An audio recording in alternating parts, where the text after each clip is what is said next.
नमस्ते, मैं आपकी हिंदी प्रवक्ता नमिता। आज का मेरा विषय है चींटी। इंदु गुप्ता जी द्वारा लिखित एक लघु कथा चींटी। तो नाम सुनते ही आपको लगेगा कि चींटी यानी एंट, इसमें क्या है, ऐसा क्या हो सकता है, ऐसा सोच सकते हैं। तो चींटी यानी कि एक छोटी सी जीव जो अगर हम ध्यान से उसके बारे में सोचेंगे तो हमें एक डिसिप्लिन जो है चींटी को देखकर ही हमें सीखना चाहिए, मैं ऐसा कहना चाहूँगी। क्योंकि वो क्या करती है कि हर बार जो भी काम करती है लाइन में, वो कभी भी लाइन नहीं तोड़ती है। जब बचपन में हम क्या करते हैं कि वो जब लाइन में जाती है तो उसे देखकर हम उसे हाथ में ऐसा पकड़ना, उस तरह से सब करते हैं। तो एक बार वो अपना लाइन से बाहर आती है, उसके बाद उसी लाइन में वो चली जाती है। इस तरह से सब हमने देखा है।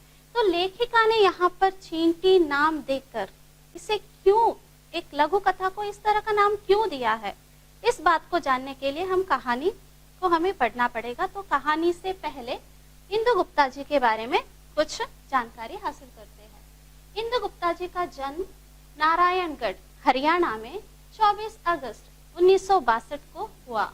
हिंदी, उर्दू और पंजाबी में महारत हासिल किया है इन्होंने, और यानी कि बहुत ही अच्छी तरीके से ये उर्दू और पंजाबी में बोल सकती है और लिख सकती है।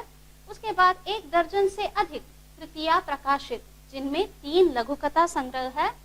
हरियाणा साहित्य अकादमी से कई बार पुरस्कृत। फरीदाबाद में राजकीय महाविद्यालय में प्राचार्य रह चुकी है और अभी प्राचार्य है वो। तो इस तरह से ये हुआ लेखिका परिचय। अब आगे बढ़ते हुए देखते हैं चींटी। तो चींटी के बारे में पहले हम कहानी पढ़ते हैं, उसके बाद देखते हैं कि यहाँ पर लेखिका हमसे इस शीर्षक के माध्यम से और इस कहानी के माध्यम से हमें क्या बताना चाहती है, और इन्होंने इस स्टोरी को, इस लघु कथा को एक चींटी नाम क्यों दिया है, इस शीर्षक को क्यों दिया है उन्होंने, इन सभी बातों को हम देखते हैं। सबसे पहले कहानी इस प्रकार से शुरू होती है। गांव के स्कूल में कक्षा चल रही थी और अध्यापक महोदय बच्चों को चींटी की दिनचर्या के बारे में बता रहे थे। चींटी बहुत ही छोटा सा जीव है, लेकिन वह अहर्निश, अनुशासन सी, मुंह में कुछ उठाकर निरंतर चलती हुई सदा अपने काम में व्यस्त रहती है।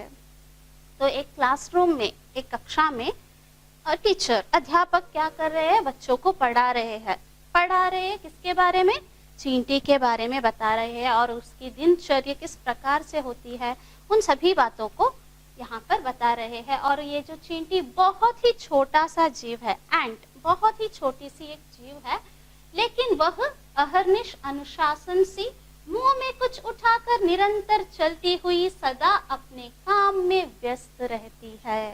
तो यहाँ पर लेखिका बताते हैं कि एक कक्षा में क्लास चल रहा है, क्लास में अध्यापक जो है स्टूडेंट से बात कर रहे हैं, और बात किसके बारे में हो रही है, एक चींटी के बारे में हो रही है, और उसकी दिनचर्या किस प्रकार से चल रही है, उन सभी बातों को यहाँ पर बताते हैं। और वो जो चींटी जो होती है बहुत ही अच्छी तरीके से, डिसिप्लिन तरीके से अपना काम करती रहती है, और सदा जो है अपने काम में ही व्यस्त रहती है, इस तरह से बताते हैं।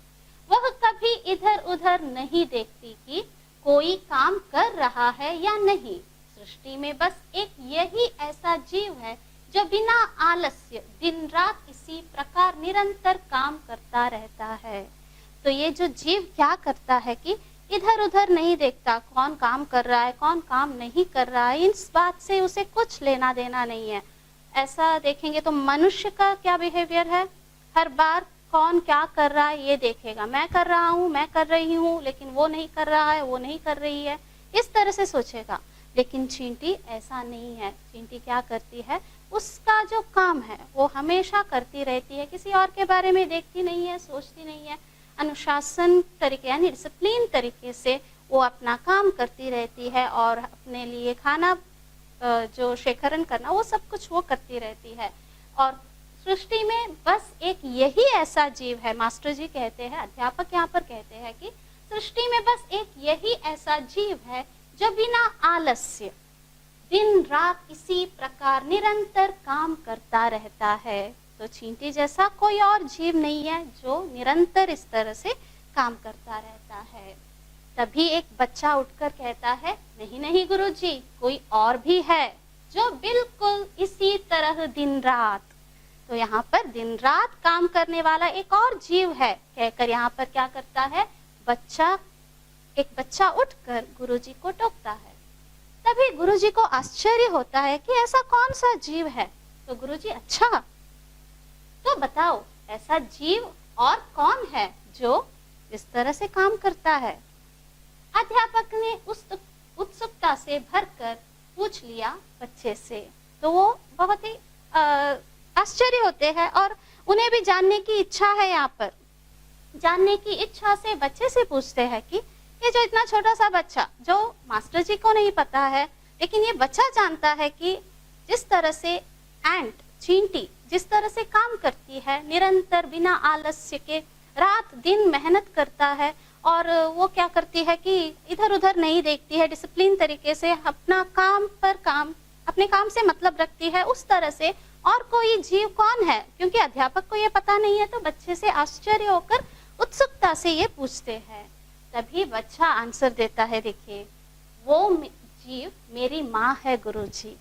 तो इतना इस सेंटेंस में हमें सब कुछ यहाँ पर क्लियर होता है कि बच्चा अपने माँ के बारे में बताता है, और माँ ही एक ऐसी जीव है जो दिन रात बिना आलस्य के अपना काम करती है।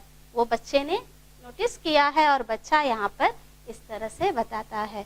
तो यहाँ पर हमें ये बात पता चलती है कि माँ जो होती है घर में रहकर घर का काम, और कुछ लोग क्या आजकल लेडीज बाहर भी जाकर काम करते हैं, घर का काम भी करती है और बाहर का काम भी करती है, और बच्चे को संभालना, घर के बुजुर्गों को संभालना, घर का पूरा काम करना, पूरे दिन से रात तक वो काम करती रहती है बिना आलस्य के, बिना किसी को कुछ कहे बिना, सब कुछ काम अपना करती रहती है, अपना जो कर्तव्य जो है वो निभाती रहती है।